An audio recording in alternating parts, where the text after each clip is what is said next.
Well, the charges against the police in Baltimore, sir, help to diffuse things there.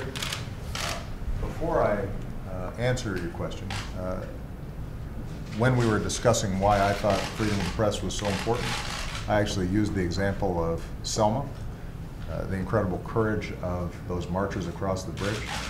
And I pointed out that had there not been good reporters like Mr. Bill Plante at that bridge that day, America's conscience might not have been stirred, and we might not have seen the changes that needed to be made. So that's just one example of why press freedom is so important.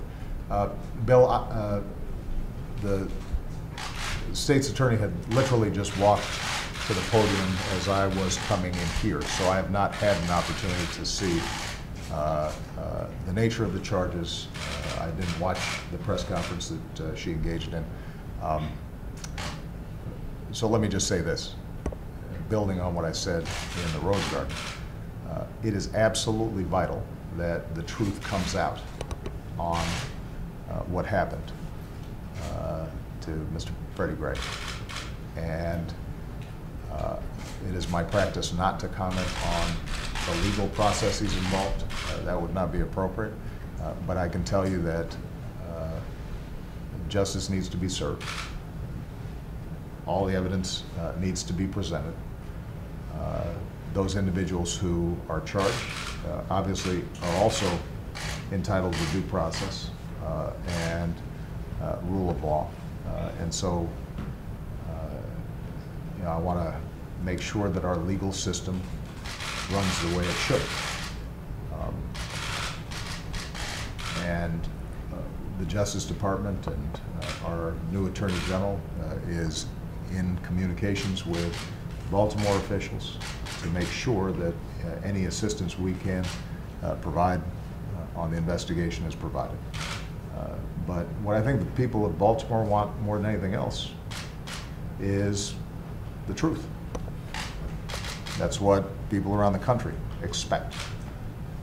And to the extent that it's appropriate, this administration will help local officials get to the bottom of exactly what happened. In the meantime, I'm gratified that we've seen the constructive, thoughtful protests that have been taking place, peaceful, but clear calls for accountability, that those have been managed over the last couple of days in a way that's ultimately positive for Baltimore and positive for the country. And I hope that approach to nonviolent protest and community engagement continues. And finally, as I've said for the last year, we are going to continue to work with the task force that we put together post-Ferguson. I'm actually going to be talking to mayors who are interested in figuring ways to rebuild trust between community and police, and to focus on some of the issues that were raised by the task force right after this meeting. Our efforts to make sure that we're providing greater opportunity for young people in these communities, all those things are going to be continuing top priorities for the administration, and we'll probably have some more announcements and news about that in the days and weeks to come. All right. Thank you very much, everybody.